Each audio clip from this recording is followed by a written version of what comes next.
Hello friends, good evening. मेरा नाम है अशोक और आप देख रहे हैं मेरा YouTube channel beta classes Ashok sir. आज हम नए सत्र की स्टार्ट करने वाले हैं। नए सत्र में हम स्टार्ट करेंगे, उससे पहले आपको बेसिक चीज़ें के बारे में थोड़ा बता दें और स्टार्ट करेंगे हम प्रश्नावली एक से। प्रश्नावली एक है या कह सकें अपना अध्याय एक। क्या पढ़ेंगे हम? अध्याय एक की हम बात करेंगे, जिसका नाम है वास्तविक संख्या। क्या नाम है? वास्तविक संख्या कहते हैं या वास्तविक संख्याओं के बारे में इसमें है। लेकिन बेसिकली आपके वास्तविक संख्याएं पूरी नहीं हैं इसमें। आपको इसमें सिर्फ दो ही चीज़ें पढ़नी है, एलसीएम और एचसीएफ के बारे में। एचसीएफ के बारे में और एक आपको पढ़ना है अपरिमेय संख्याओं को यानी सिद्ध करना। अपरिमेय संख्याओं के बारे में। ठीक है, ये सत्र हम 2024-25 की बात करेंगे इसमें, क्योंकि आपका रिजल्ट भी आ चुका है। आप आज ठीक है, तो आज हम अध्याय एक की बात करेंगे या कह दे प्रश्नावली एक की बात करेंगे।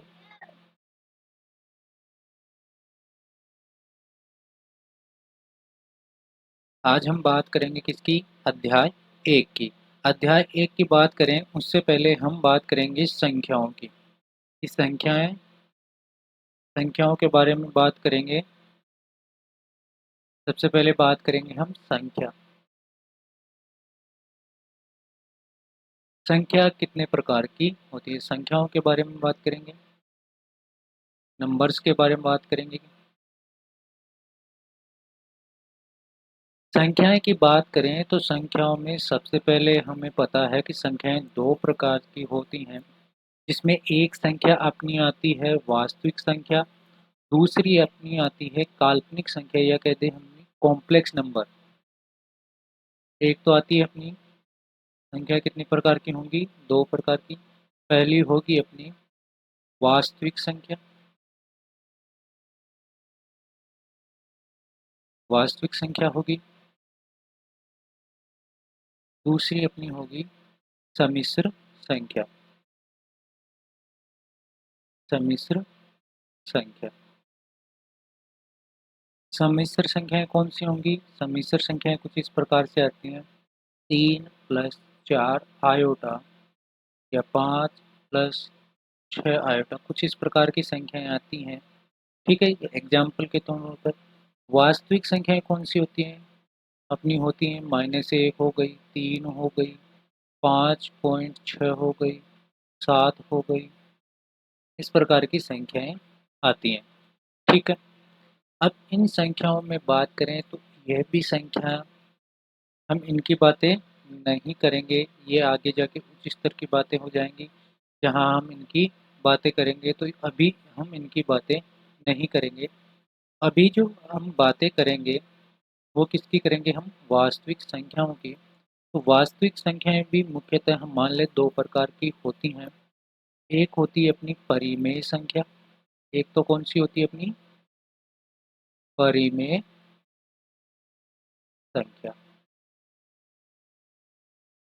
एक तो होती है अपनी परिमेय संख्या, जो दूसरी होती है वो होती है अपनी अपरिमेय संख्या। दूसरी कौन सी होती है अपनी? अपरिमेय संख्या। अपरिमेय संख्या की और परिमेय संख्या दो प्रकार की होती हैं। कौन सी संख्याओं में? वास्तविक संख्याओं में। तो बात करें हमें, जो वास्तविक संख्या हैं दो संख्याओं से मिलकर बनी होती हैं, परिमेय संख्याओं और अपरिमेय संख्याओं से मिलकर अपनी वास्तविक संख्याएं बनी होती हैं। तो परिमेय संख्या किसे कहेंगे? परिमेय संख्या हम उन्हें कहेंगे जिन्हें हम P/Q के रूप में लिख सकें। बेसिकली बातें करें तो हम क्या कह देंगे इसके लिए? इनके लिए कहेंगे जिन्हें हम P/Q के रूप में लिख सकें। जिन्हें भी हम p बटे q के रूप में लिख सकते हैं वह सभी संख्याएं परिमेय संख्या होंगी। लेकिन बस याद क्या रखना है, q क्या नहीं होना चाहिए अपने पास, 0 नहीं होना चाहिए। बाकी की सभी संख्याएं क्या कहलाएंगी, परिमेय संख्या कहलाएंगी। तो इनके लिए हम कह सकते हैं -1 भी परिमेय संख्या है, 0 भी परिमेय संख्या है, 5.6 भी एक परिमेय संख्या है। ठीक है, और कहते 5/8 भी एक परिमेय संख्या है, 13/17 भी एक परिमेय संख्या है। ठीक है, इस प्रकार के ये सभी अपनी परिमेय संख्याएं होती है। अपरिमेय संख्याओं की बात करें, अपरिमेय संख्या कौन सी होंगी, जिन्हें हम p बटे q के रूप में नहीं लिख सकते। तो इसके बारे में लिखेंगे, अपरिमेय संख्या कौन सी होंगी जिन्हें हम p बटे q के रूप में नहीं लिख सकते।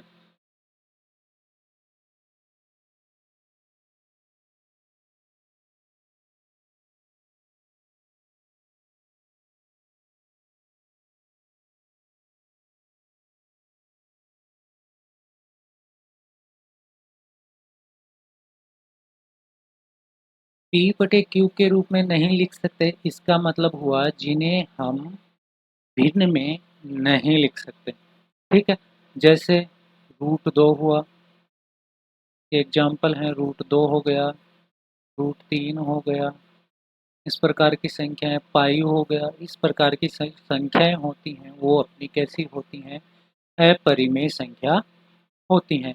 अब परिमेय संख्या में कौन कौन सी संख्याएं आती हैं, इनकी अगर बात करें तो हम नेक्स्ट जो समझ लेते हैं इसके बारे में बात कर लें। हम परिमेय संख्याओं की बात करें, परिमेय संख्या, परिमेय संख्याओं में कौन कौन सी संख्याएं आती हैं या परिमेय संख्या में कौन कौन सी संख्याएं हो सकती हैं, या कह दें परिमेय संख्याएं कितने प्रकार की हो सकते हैं। तो परिमेय संख्या में अपनी माइनस की संख्याएं भी आएंगी, 0 भी आएगा, भिन्न की रूप भी आएंगे, दशमलव भी आएंगे, और अपने पॉजिटिव नंबर भी आएंगे, जैसे 8, 10, 15, 20 सभी संख्याएं आएंगी। तो परिमेय संख्याओं में हम मुख्यतः मान लेते हैं 3 प्रकार के होते हैं। अभी और भी बातें करेंगे इसमें, लेकिन पहले मान लेते हैं, पहले हम बात कर ले किसकी, 3 प्रकार की। तो पहली हमने मान ली प्राकृत संख्या, प्राकृत संख्या, नेचुरल नंबर, जिन्हें हम n के द्वारा लिखेंगे। दूसरी हमने बात की फिर पूर्ण संख्या की, इसकी बात की पूर्ण संख्या। ठीक है, पूर्ण संख्या को होल नंबर कहते हैं, जिन्हें हम w द्वारा लिखेंगे।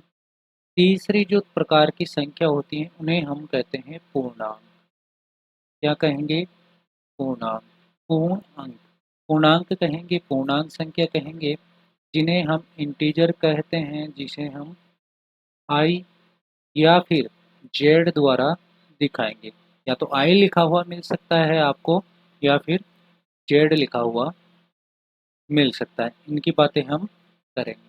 सबसे पहले बात करते हैं हम किसकी, प्राकृत संख्याओं की। तो जब भी संख्याएं स्टार्ट होती हैं, तो या गिनती स्टार्ट होती है, तो क्या हम 0 से स्टार्ट करते हैं या माइनस की संख्याओं से स्टार्ट करते हैं, नहीं, हम हमेशा गिनती स्टार्ट करते हैं 1 से। इसका मतलब जो प्राकृत संख्या होती हैं वो अपनी कहाँ से स्टार्ट होंगी, 1 से। 1, 2, 3, इस प्रकार से चलती हुई संख्याएं कहाँ तक, अनंत तक चली जाएंगी। इसका मतलब जो 1 से स्टार्ट होती हैं वो अपनी कौन सी संख्या, प्राकृत संख्या होती हैं। और इसके बाद में अगर इसमें 0 से स्टार्ट कर दिया जाए, 0, 1, 2, 3, इस प्रकार स्टार्ट कर दिया जाए, इसका मतलब जहाँ 0 से स्टार्ट किया जाएगा वो कौन सी संख्याएं कहलाएंगी, पूर्ण संख्या कहलाएंगी। कौन सी संख्या कहलाएंगी, पूर्ण संख्या कहलाएंगी। देखो इसमें पूर्ण संख्याएं नहीं तो इसमें दशमलव की संख्या है, नहीं और किसी प्रकार की संख्याएं। ठीक है, अगर इसकी बात करें तो पूर्णांक संख्याओं में माइनस की संख्याएं आएंगी, -1, माइनस का 2 हो गया, या कह दूँ -2 -1 0 1 2। ये जो संख्याएं होंगी, यानी माइनस और प्लस दोनों प्रकार की जो संख्याएं होती हैं, भिन्न नहीं होनी चाहिए, न ही अपने पास दशमलव की संख्या होनी चाहिए। वो क्या कहलाएंगे अपने पास? पूर्णांक संख्या कहलाएंगी। माइनस और प्लस की संख्याएं हो सकती हैं, लेकिन क्या क्या नहीं होनी चाहिए? दशमलव संख्या नहीं होनी चाहिए, इन्हें हम 5.2 दशमलव के आधार पर कहेंगे तो ये दो प्रकार की होती हैं, शांत और अशांत दशमलव। ठीक है, भिन्नों के आधार पर हमने बात कर ली परिमेय संख्या और अपरिमेय संख्या। अब विभाजन के आधार पर पढ़ें।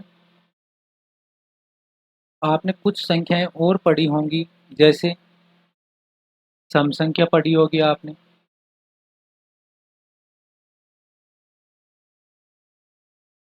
आपने सम संख्या के बारे में बात की होगी या पढ़ा होगा पिछली क्लासों में।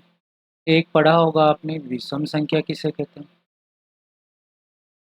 विषम संख्या के बारे में पढ़ा होगा। सम संख्या और विषम वास्तव संख्या के बारे में तो आपने डेफिनेटली पढ़ा होगा। फिर आपने पढ़ा होगा एक भाज्य संख्या होती है। एक कौन सी संख्या होती है? भाज्य संख्या होती है। और एक संख्या आपके पास जो होती है वो होती है अभाज्य संख्या। अभाज्य संख्या, आपके पास इस प्रकार कुछ संख्याएं होती हैं। सबसे पहले बात करें हम सम संख्याओं की, तो वे संख्याएं जिनमें 2 का भाग जाता है, वे संख्याएं जिनमें 2 का पूरा पूरा भाग जाता है, वे सभी संख्याएं क्या कहलाएंगी अपने पास? सम संख्या कहलाएंगी। जैसा कि 2 4 6 8 इस प्रकार से चलने वाली जो संख्याएं होंगी जिनमें 2 का पूरा पूरा भाग जाता हो, इसमें क्या लिख देंगे? जिनमें 2 का पूरा पूरा पूरा पूरा भाग जाता है, जिनमें 2 का पूरा पूरा भाग जाता है, वह सम संख्या कहलाती है। वह सम संख्या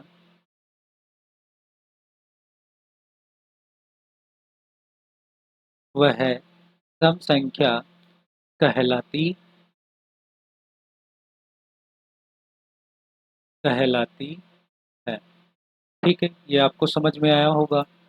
अब बात करें किसकी? विषम संख्या की। तो विषम संख्या में देखें, पहली बात की हमने सम संख्या की, तो जिसमें कहा 2 का पूरा पूरा भाग जाता है वो क्या कहलाती हैं? सम संख्या। और जिनमें अब 2 का भाग नहीं जाता वो क्या कहलाएंगी? विषम संख्या। विषम संख्या स्टार्ट होती हैं 1 से। 1 3 5 7 इस प्रकार की जो संख्याएं चलती जाएंगी वो क्या कहलाएंगी? अपने विषम संख्या कहलाएंगी। विषम संख्याओं में लिखेंगे जिनमें 2 का पूरा पूरा भाग नहीं जाता है। इनमें क्या लिखेंगे? जिनमें 2 का जिनमें 2 का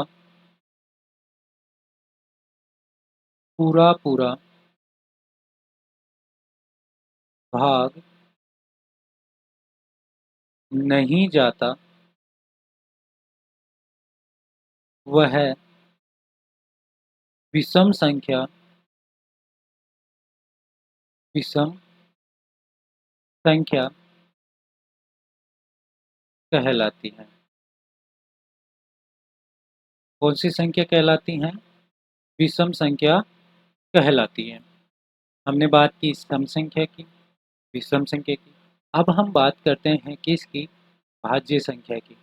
तो भाज्य संख्या की बात करें तो भाज्य संख्या वह संख्या होती हैं जिनमें खुद का भाग जाए, एक का भाग जाए और इन दोनों के अलावा किसी भी एक संख्या या एक से अधिक संख्या का भाग जाए। कह दें खुद का भाग जाए, एक का भाग जाए और इनके अलावा किसी भी संख्या का अगर भाग जाता है तो वह कौन सी संख्या कहलाएगी? भाज्य संख्या। तो भाज्य संख्या में कैसे? जैसे मैं कह दूं सबसे छोटी भाज्य संख्या कौन सी होती है अपनी? सबसे छोटी संख्या भाज्य संख्या क्या 2 होगी? मैं कहूँगा नहीं, क्योंकि जो 2 होता है उसमें 1 का भाग जाएगा और 2 का भाग जाएगा। इसके अलावा किसी संख्या का भाग नहीं जाता। इसका मतलब सबसे छोटी जो भाज्य संख्या होगी वो 2 नहीं होगी। इसके बाद में बात करें किसकी? 3 की, तो क्या 3 में 1 का भाग जाएगा और किसका भाग जाएगा? 3 का। इसका मतलब ये भी अपनी भाज्य संख्या नहीं है। इसके बाद में बात करें हम किसकी? 4 की, तो 4 में 1 का भाग जाएगा और किसका? 2 का जाएगा और किसका? 4 का जाएगा। इसका मतलब ये है अपनी सबसे छोटी भाज्य संख्या होगी। तो मैं इसमें लिख सकता हूँ क्या?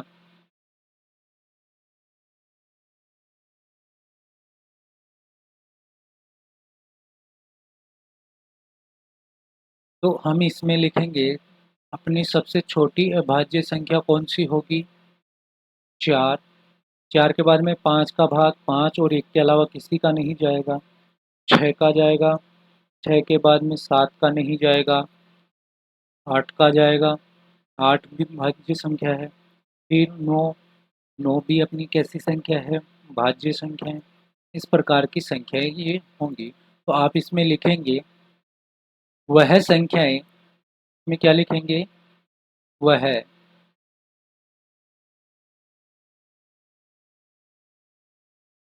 वह संख्याएं जिनमें वह संख्याएं जिनमें एक एवं स्वयं के अलावा स्वयं के अलावा किसी किसी अन्य संख्या, कह दें वह संख्या जिसमें एक एवं स्वयं के अलावा किसी अन्य संख्या का भी भाग जाता हो, किसी अन्य संख्या का भी भाग जाता हो, या हम इसी चीज को या हम इसी चीज को कह सकते हैं कि वह संख्या जिसमें स्वयं और एक के अलावा किसी अन्य संख्या से भी विभाजित होती हो, तो भी बात वही है। कौन सी संख्या कहलाएगी अपनी? भाज्य संख्या कहलाएगी।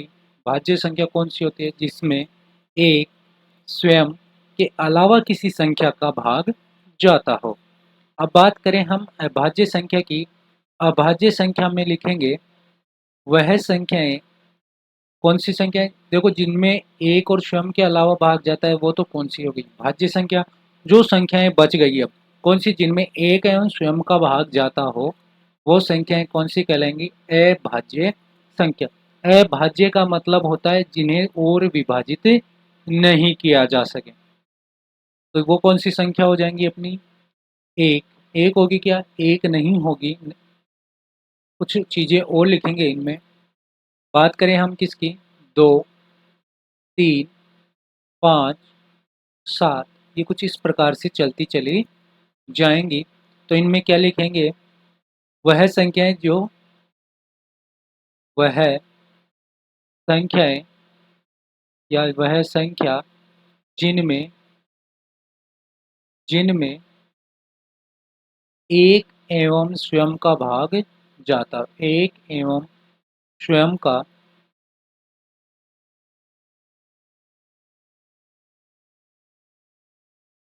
एक एवं स्वयं का भाग जाता हो। कौन सी संख्याएं होंगी अभाज्य संख्या? जिनमें एक एवं स्वयं का भाग जाता हो, वो तो कौन सी संख्या? भाज्य संख्या। अभाज्य संख्या। और जिनके अलावा अगर भाग जा रहा है, एक एवं स्वयं के अलावा भाग जा रहा है, तो वो कौन सी संख्या? भाज्य संख्या। और जिनमें एक एवं स्वयं का भाग जा रहा है वो कौन सी? भाज्य संख्या, अभाज्य संख्या। ठीक है। अब देख पा रहे होंगे यहाँ पर, तो यहाँ पर जो जीरो होता है शून्य जो होता है न ही तो सम होता है और न ही विषम होता है। न ही तो सम होता है और न ही विषम होता है। क्या होता है? विषम होता है। बात करें क्यों? क्योंकि हम यहाँ पे देख पा रहे हैं जीरो में न ही तो एक का भाग जाता है, क्योंकि एक किसी भी संख्या जीरो में किसी भी संख्या का भाग देंगे तो क्या आएगा? जीरो आएगा। इसका मतलब ये हुआ जीरो अपने पास क्या है? न ही तो सम है और न ही विषम है। इतनी बात आपको समझ में आई होगी। न ही तो सम है, न ही विषम है। सम और विषम नहीं है। और इधर अगर आप देख पा रहे होंगे तो यहाँ पर हमने बात की एक एवं स्वयं। एक एवं स्वयं, इसका मतलब जो एक है अपने पास वो न ही तो भाज्य है, न ही तो भाज्य है और न ही अभाज्य है। न ही तो भाज्य है और न ही अभाज्य है। कैसी संख्याएं नहीं है? भाज्य और अभाज्य संख्या नहीं है। भाज्य और अभाज्य नहीं है। ठीक है, वैसे ही शून्य अपना न ही तो सम है न ही विषम है। हमने अब बात की सम संख्या की बात कर ली, विषम संख्या की बात की, भाज्य संख्या की बात की, अभाज्य संख्या की बात की। अब बात करते हैं हम अपनी प्रश्नावली पर। तो प्रश्नावली में सबसे पहले जो हम बात करेंगे वो बात करेंगे हम किसकी? गुणनखंड की। तो सबसे पहले हम बात कर लें कि गुणनखंड होता क्या है। गुणनखंड, गुणनखंड का मतलब होता है छोटे छोटे टुकड़े। गुणनखंड का मतलब होगा छोटे टुकड़ों में तोड़ना। छोटे छोटे टुकड़ों में तोड़ना। छोटे छोटे या कह दूं टुकड़ों में तोड़ना यानी विभाजित करना।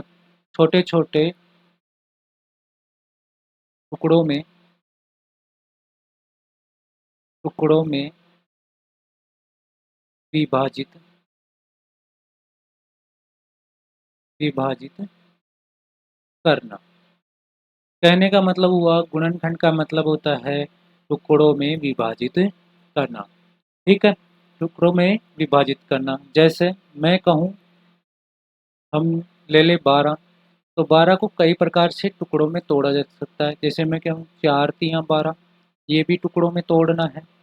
12 को मैं लिख सकता हूँ 1 गुणा 12, ये भी टुकड़ों में तोड़ना ही है। इसे मैं कह सकता हूँ 6 गुणा 2, ये भी टुकड़ों में तोड़ना ही है। और और क्या कह सकते हैं? इन प्रकार के जो तोड़े गए हैं उन्हें कह सकते हैं टुकड़ों में तोड़ना। या मैं इसी को तोड़ सकता हूँ 2 गुणा 2 गुणा 3 में, ये भी क्या है? टुकड़ों में तोड़ना ही है। ठीक है, अब बात करें हम जो पढ़ेंगे इसमें वो पढ़ेंगे अभाज्य गुणनखंड। अभाज्य गुणनखंड। अभाज्य का मतलब मैंने अभी कहा अभाज्य गुणनखंड। अभाज्य का मतलब मैंने कहा कि जिन्हें और नहीं तोड़ा जा सके। अभाज्य का मतलब क्या होता है? जिन्हें और छोटा नहीं तोड़ा जा सके। गुणनखंड का मतलब होता है छोटे छोटे टुकड़ों में। तो इसका मतलब हुआ जिन्हें और छोटा न तोड़ा जा सके। जिन्हें जिन्हें और छोटा नहीं तोड़ा जा सके। और छोटा नहीं तोड़ा जा सके। तोड़ा जा सके उन टुकड़ों में तोड़ना। ठीक है, कैसे? अभी इसी की बात करें हम तो क्या ये एक गुणनखंड तो है, क्या हम इन्हें और तोड़ सकते हैं? तो कहेंगे कि 4 को हम किस दो चीज़ों में तोड़ सकते हैं? 2 गुणा 2 में तोड़ सकते हैं, यानी 2 गुणा 2 गुणा 3, इसे इस प्रकार से तोड़ा जा सकता है। अगर यहाँ कहें 12 12 के तो हम कर ही रहे हैं, तो 12 को क्या लिख सकते हैं, 6 गुना 12, ये सभी 12 के ही तो हैं, तो इन्हें भी कह सकते हैं 2 गुना 2 गुना 3 के रूप में। तो यहाँ 6 देख पा रहे हो, इसे और टुकड़ों में तोड़ा जा सकता है, किसमें, 2 गुना 3 में। तो ये कैसे टुकड़े होंगे इसके, अभाज्य गुणन। ये जो दिया गया है वो कैसा है, अभाज्य गुणनखंड। तो यानी कि 12 का जो अभाज्य गुणनखंड होगा वो कितना होगा, 2 गुना 2 गुना 3। ये क्या होगा अपना अभाज्य गुणनखंड। अब जो प्रश्न आएगा वो किस प्रकार से है, आपकी प्रश्नावली का जो पहला प्रश्न है उसी की बात कर लें। किसका बात कर लें,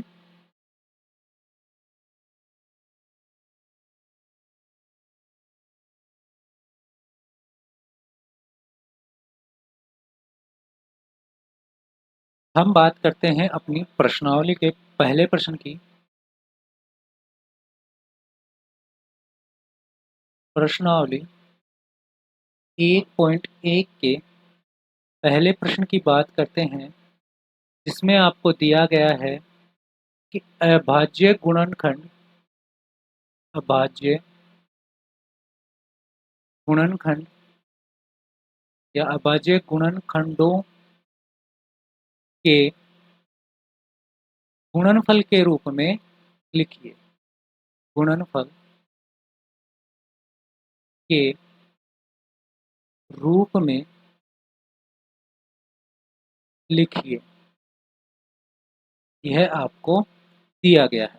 तो सबसे पहले हम बात कर लेते हैं किसकी, अभाज्य गुणनखंड। हमने अभी बात की अभाज्य गुणन कौन से होते हैं, उनकी हमने बात की।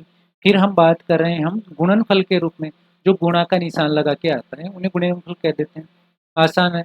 इसमें आपको पहला प्रश्न जो दिया गया है वो दिया गया है 140 का। तो सबसे पहले 140 को किस प्रकार से करना है उसकी अगर बात करें, तो सबसे पहले हमें कुछ इस प्रकार से लिखेंगे। छोटी कक्षाओं में आपको बताया जाता है कि गुणनखंड किस प्रकार से कर सकते हैं। सबसे पहले 2 का भाग देंगे कितनी बार, 70 बार। फिर 2 का भाग देंगे कितनी बार चला जाएगा, 35 बार। फिर 7 का भाग दे दें, 5 का दे ले पहले, कितनी बार चला गया, 7 बार। फिर 7 का भाग देंगे कितनी बार जाएगा, 1 बार। तो इसके जो अभाज्य गुणनखंड होंगे वो कितने होंगे, 2 गुणा 2 गुणा 5 गुणा 7। ठीक है, इस प्रकार से आपका ये प्रश्न हल होगा। अब इसका अगला जो प्रश्न है उसकी अगर बात करें, 56। अगला प्रश्न कौन सा है, अगला जो दिया गया है इसमें वो दिया गया है आपको 156। किसके गुणनखंड कर लेंगे अब, 156 के हम गुणनखंड करेंगे तो कितनी बार चला जाएगा, पहले 2 बार देंगे, कितनी बार, 78 बार चला जाएगा। फिर 2 का देंगे कितनी बार चला गया, 3 दूनी 6 और 9 दूनी 18। फिर 3 का चला जाएगा 1 बार, फिर 3 बार, फिर किसका चला गया, 13 का। इस प्रकार से तो इसके जो अभाज्य गुणनखंड होंगे वो होंगे 2 गुणा 3 गुणा 13। कितने होंगे, 2 गुणा 3 गुणा 13। अगला इसमें दिया गया है आपको तीसरा प्रश्न, आपको इसी में वो है 2825। सबसे पहले क्या करेंगे, 2825 जो दिया गया है उसके हम गुणनखंड कर लेंगे। तो गुणनखंड किस प्रकार से करेंगे हम, 3825। सबसे पहले क्या 2 का भाग जा रहा है इसमें, तो हम देख पा रहे हैं इसमें 2 का भाग नहीं जा रहा। तो अब क्या किसका भाग जाएगा, 3 का। 3 का देखें तो अंकों का योग अगर 3 से डिविजिबल है या विभाजित होता है तो 3 का भाग जाता है, अन्यथा नहीं जाएगा। 3 का देखें तो देखेंगे 5 और 2 7, 7 और 8 15 और 18, इसका मतलब 3 का भाग जाएगा। 3 एकम 3, 3 दूनी 6, बच गए कितने, 2, 2 और 2 22, कितने, 7 तियाँ 21 और 5 तियाँ 15। अब भी जाता है क्या, तो देखेंगे जोड़ के, 7 और 5 12, 12 और 12 24, इसका मतलब जाएगा। 3 का भाग देंगे, 4 तियाँ 12, 3 दूनी 6 और 5 तियाँ 15। या अब जाएगा 6 और 5 6 और 5 11, अब नहीं जाएगा तो किसका देंगे? 5 का भाग देंगे। 8 पंजे 40 और पचम 25, 8 पंजे 40 और पचम 25, फिर 5 का देंगे तो कितनी बार चला जाएगा? 5 एकम 5, 5 संता 35, फिर कितनी बार चला गया? 17 का भाग 17 में ही जाएगा। तो इसके जो अभाज्य गुणनखंड होंगे वो होंगे अपने पास 3 गुणा 3 गुणा 5 गुणा 5 गुणा 17, ये अपने इसके क्या होंगे? अभाज्य गुणनखंड होंगे। अगले नेक्स्ट पेज पे चलें और हम बातें करते हैं किसकी? इसी के अगले प्रश्न की बात करें। इसी का जो अगला प्रश्न है वो है अपने पास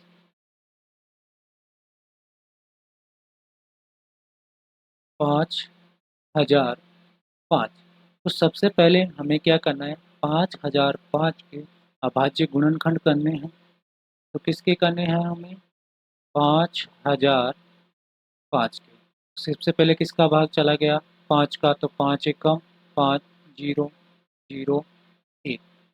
अब किसका भाग जाएगा? क्या एक और एक 2? नहीं, इसका मतलब किसका भाग जा रहा है इसमें? 7 का 7 एकम 7, कितने बच गए? 3 0 7 चौक 28, कितने बच गए? 2 1 7 3 21। अब किसका भाग चला जाएगा? यहाँ से देख पा रहे होगे 11 का भाग जाएगा। 11 एकम 11 3 33 13, 13 में किसका जाएगा? 13 का। तो इसके जो अभाज्य गुणनखंड होंगे वो होंगे 5 गुणा 7 गुणा 11 गुणा 13। कितने होंगे? 5 गुणा 7 गुणा 11 गुणा 13। ये इसके क्या होंगे? अभाज्य गुणनखंड।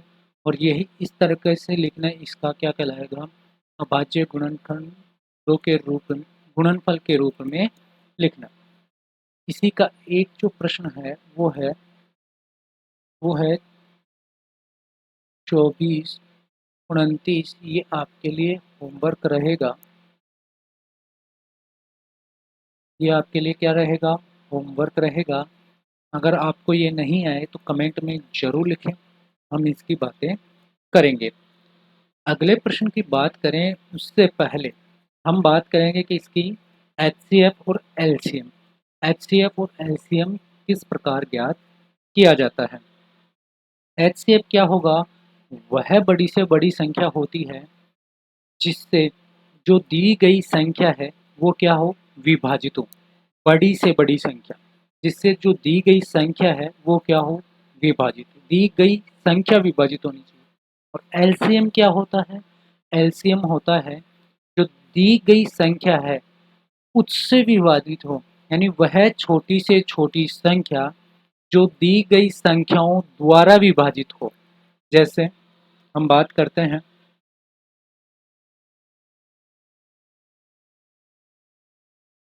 हम दो चीज़ों के बारे में बात करेंगे। एक तो बात करेंगे हम एच सी एफ के बारे में, एक बात करेंगे हम एल सी एम के बारे में। ठीक है, दो चीज़ों के बारे में। ये तो होता है महत्तम मैक्सिमम संख्या के बारे में। महत्तम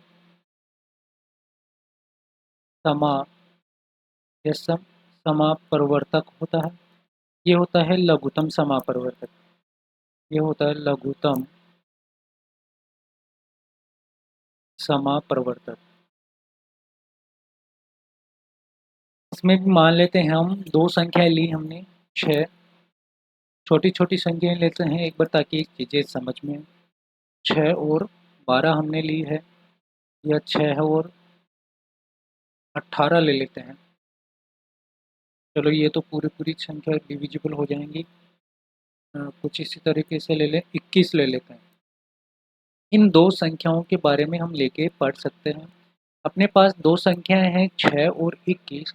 तो हमें कुछ इस प्रकार की संख्याएं लेनी है, यानी बड़ी से बड़ी संख्या लेनी है जो 6 और 21 को विभाजित कर सके, यानी दी गई संख्या को क्या कर सके?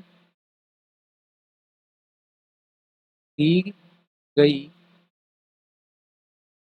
संख्या को दी गई संख्या को विभाजित विभाजित कर सके। हमें क्या याद करना है? वह बड़ी से बड़ी संख्या, वह बड़ी से बड़ी संख्या जो जो दी गई संख्या को विभाजित कर सके। जो हमें दी गई संख्या है उन्हें क्या कर सके? विभाजित कर सके। उसकी हम बात कर रहे हैं। कौन सी संख्या की बात करें हम? एचसीएफ। एचसीएफ का मतलब महत्तम समापवर्तक की बात करें। हाईएस्ट कॉमन फैक्टर की हम बात कर रहे हैं, जो इन्हीं संख्याओं में होता है, जो दी गई संख्याओं में ही होता है, जो दी गई संख्याओं का गुणनखंड होता है, जो दी गई संख्याओं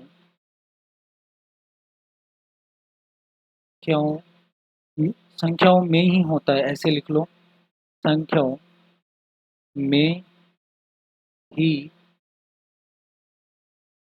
होता है। यानी संख्याओं से बाहर की कोई संख्या नहीं होती है, यानी उन्हीं के टुकड़ों में से कोई संख्या होगी। जैसे हम बात करें किसकी? अभी बात कर लेते हैं हम 6 की। तो 6 के गुणनखंड कितने हो गए? कौन से वाले करेंगे? अभाज्य गुणनखंड करेंगे। तो 6 के अभाज्य गुणनखंड 2 गुणा 3। ऐसे ही हम 21 के क्या करेंगे? अभाज्य गुणनखंड। तो 7 तियां या 30 संते 21। अब मैंने कहा कि दी गई संख्याओं में ही होती है हाईएस्ट कॉमन फैक्टर। इनमें वो ढूंढेंगे जो दोनों में उभयनिष्ठ हो, जो दी गई संख्याओं में उभयनिष्ठ हो। इन कौन सी संख्या होगी? उभयनिष्ठ उभयनिष्ठ संख्या। क्या ढूंढना है हमें? गुणनखंड में उभयनिष्ठ संख्या ढूंढनी है, और उसकी भी हमें सबसे कम घात वाली। उसमें भी किसकी ढूंढनी है? घात कैसी होनी चाहिए? जो घात होती है वो सबसे कम, घात सबसे कम होनी चाहिए। घात तो कैसी हो? सबसे कम हो। किसकी? जो उभयनिष्ठ संख्या हो उसकी। अगर दोनों की बराबर है तो एक संख्या लेंगे। तो इस संख्या का एचसीएफ कितना होगा? इसका 6 और 21 का कितना हो जाएगा? कौन सी कॉमन संख्या है? 3 है। इनकी घात की बात करें तो कितनी ती है? एक एक की है। इसका मतलब इसका जो एचसीएफ होगा वो कितना हो जाएगा? 3 होगा। अब बात कर लेते हैं एलसीएम की। एलसीएम जैसे इन्हीं संख्याओं की बात करें 6 और 21 की, एलसीएम के लिए लिखेंगे वह छोटी से छोटी संख्या, वह छोटी से छोटी संख्या, वह छोटी से छोटी संख्या जो दी गई संख्याओं को विभाजित नहीं करें, जो दी गई संख्याओं द्वारा विभाजित होती है, जो दी गई दी गई संख्याओं द्वारा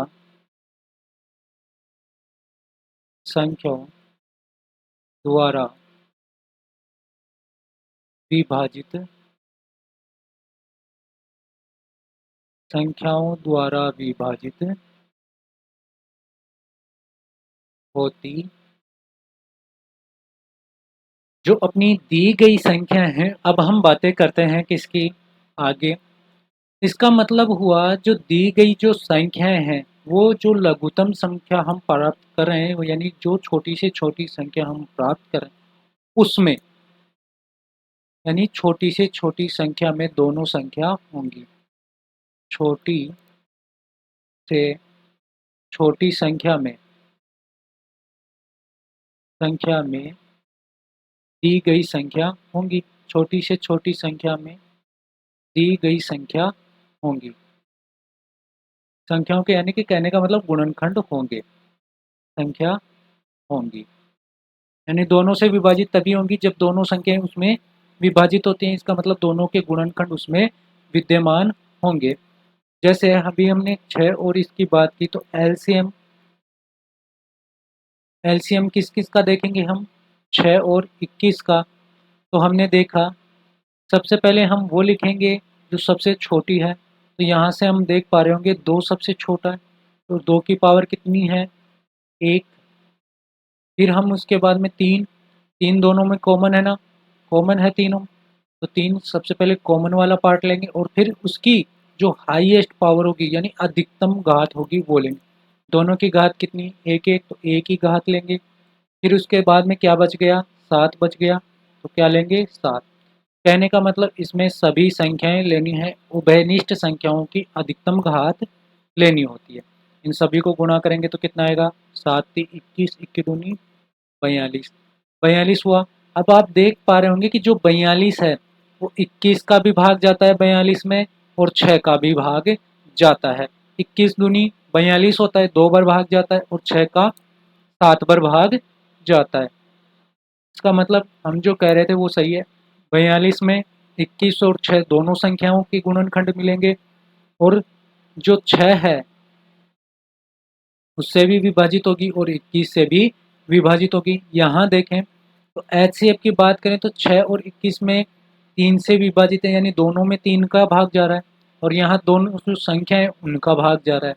ठीक है, आगे हम प्रश्न की बात करें तो प्रश्न नंबर हम 2 की बात करने से पहले हम प्रश्न नंबर किसकी बात करेंगे, 3 की बात हम करेंगे। किसकी बात करेंगे, 3 की बात करेंगे। हम पहले किसकी बात करेंगे, प्रश्न नंबर 3 की। प्रश्न नंबर 3 की बात क्यों करेंगे, क्योंकि इसमें आपसे सिर्फ एचसीएफ और एलसीएम पूछा गया है, और जो दूसरा प्रश्न है उसके अंदर आपसे उसके कुछ गुण हैं उनके बारे में पूछा गया है। तो हम पहले जो चीज़ें समझ रहे हैं उन्हीं के हिसाब से करें ताकि आपको भी समझने में आसानी रहे, और फिर स्टेप बाय स्टेप बढ़ते रहेंगे जिससे बताना और समझना दोनों तरीके से आसान होगा। तो बात करें हम प्रश्न नंबर 3 की, तो प्रश्न नंबर 3 कहता है कि गुणनखंड अभाज्य गुणनखंड विधि द्वारा, अभाज्य गुणनखंड विधि द्वारा, अभाज्य गुणनखंड विधि द्वारा, अभाज्य गुणनखंड विधि द्वारा हमें क्या ज्ञात करना है, एचसीएफ और एलसीएम हमें ज्ञात करना है। क्या ज्ञात करना है, एचसीएफ हमें ज्ञात करना है और एलसीएम हमें ज्ञात करना है। आशा करता हूँ आप सभी के पास किताबें होंगी, अगर नहीं है तो आप भी गूगल पे जाके डाउनलोड कर सकते हैं। ठीक है, तो इसमें जो पहला प्रश्न है उसकी अगर बात करें, इसमें पहला प्रश्न है 12 15 और 21, 12 15 और किसका, 21। इनका हमें क्या करना है, एचसीएफ ज्ञात करना है पहले, तो फिर एलसीएम ज्ञात करना है। तो सबसे पहले अभाज्य गुणनखंड विधि द्वारा करना है, तो सबसे पहले सभी के हम क्या करेंगे, अभाज्य गुणनखंड करेंगे। तो 12 का, 15 का और किसका, 21 का। 12 का तो कितना हो जाएगा अभाज्य गुणनखंड, 15 का कितना होगा और 21 का कितना होगा। आप आसानी से कर सकते हैं। 12 का कितना होगा, 2 का भाग देंगे 6 बार, फिर 2 का भाग देंगे 3 बार, फिर 3 का भाग देंगे कितनी बार, 1 बार। तो 12 का तो कितना हुआ, 2 गुना 2 गुना 3। फिर किसका, 15 का करेंगे, 15 का कितना हो जाएगा, 3 पंजे 15, 5 1, तो कितना होगा 3 गुना 5। फिर बात किसकी करेंगे, 21 की, किसकी, 21 की, 30 संता 21, 7 1, कितना हो जाएगा 3 गुना 7। अब लिखना कैसे है, एचसीएफ हमें ज्ञात करना है, तो एचसीएफ के लिए लिखेंगे हम, एचसीएफ किन संख्याओं का ज्ञात कर रहे हैं, 12 15 और 21 का हम ज्ञात कर रहे हैं, ऐसे लिखना है। फिर इसके आगे लिखेंगे जो कॉमन फैक्टर हैं, देखो इसमें 3 है इसमें भी 3 है और इसमें भी 3 है ना? इसका मतलब हमें वो ही लेना है जो तीनों में हो। तो तीनों में कौन सा है? 3 है, तो इसका एचसीएफ भी कितना हो जाएगा? 3 होगा। इसके अलावा हमें नहीं लेना है। अब बात करें किसकी? एलसीएम की। 12, 15 और 21। सबसे पहले वही काम करना है जो तीनों में कॉमन है वो ले लो। तो कॉमन कौन सा है? 3। इसके बाद में क्या बच गया ऊपर? बाकी के जो बच गए सबको लिखेंगे। कितने बच गए? 2 गुना 2 बच गए ऊपर से। उसके बाद में कितना बच गया? 5। उसके बाद में कितना बच गया? 7। इन सबको गुणा करके लिखेंगे। कितने आएंगे देखो, यहाँ से कर लें। 3 दूनी 6, 6 दूनी 12, 12 पंजे 60 और 6 सातू 42, 720। गुणा करेंगे तो कितने आ जाएंगे ये? 720। ठीक है, इतनी बात मैं समझता हूँ आपको समझ में आई होगी। अगले प्रश्न की बात करें तो अगला प्रश्न आपने को दिया गया है वो है 17, 27 और 29। इसी का जो दूसरा प्रश्न है वो दिया गया है हमें 17, 27 और 29। ठीक है, तो सबसे पहले हमें क्या क्या करना है? 17, 27 और 29 के हमें क्या क्या करने हैं? गुणनखंड।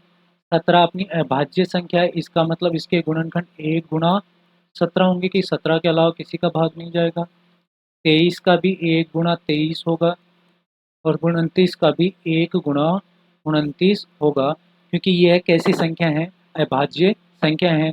मैंने कहा था अभाज्य संख्या वह होती हैं जिनमें एक एवं स्वयं का भाग जाता है।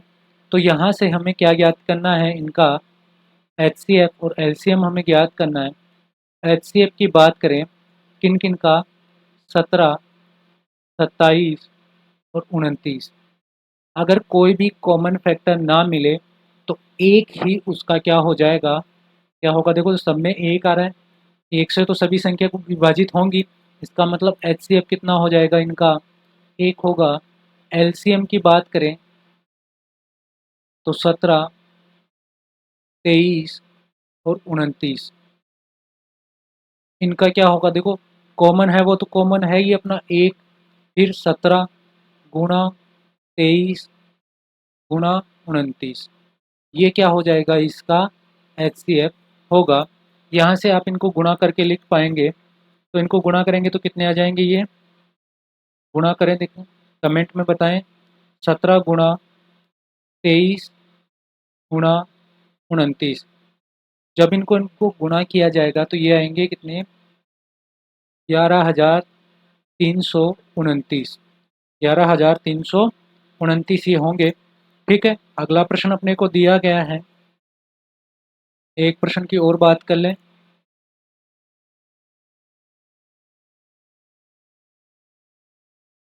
अगला जो प्रश्न दिया गया है इसमें, उसकी अगर हम बात करें तो वो है अपना 8, 9 और 25। 8, 9 और 25। 8 की बात करें तो सबसे पहले हम 8 के विभाजित कर लेंगे अभाज्य गुणनखंड, 9 के करेंगे और किसके कर लेंगे? 25 के। 8 के कितने होंगे? 1 गुणा 2 गुणा 2 गुणा 2। 9 के कितने होंगे? 1 गुणा 3 गुणा 3। 25 के कितने होंगे? 1 गुणा 5 गुणा 5। यहाँ से एचसीएफ आप देख पाएंगे कोई संख्या कॉमन नहीं है, इसका मतलब 8, 9 और 25, इनका एचसीएफ कितना हो जाएगा? एक, क्योंकि एक के अलावा कोई भी और संख्या नहीं है। और इनका एलसीएम कितना होगा? एलसीएम किनका? 8, 9 और 25 का। तो इनका हो जाएगा कितना? 8, 8 का यानी ये कितना? 2 गुणा 2 गुणा 2, फिर कितना? 3 गुणा 3 और फिर कितना? 5 गुणा 5। 5 गुणा 5। तो इन सबको गुणा करेंगे तो कितने आएंगे? 25 अंटा 200, 9 दूनी 18, 1800 इनका आएगा कितना, HCM 1800 आएगा। 1800 ऐसी संख्या है जिसमें 8 का भी पूरा पूरा भाग जाएगा, 9 का भी पूरा पूरा भाग जाएगा और 25 का भी पूरा पूरा भाग जाएगा। आज की क्लास बस इतने रखेंगे। अगर आपको मेरी क्लास पसंद आई हो तो लाइक एंड सब्सक्राइब ज़रूर करें और बने रहें अगले प्रश्नों के लिए। धन्यवाद।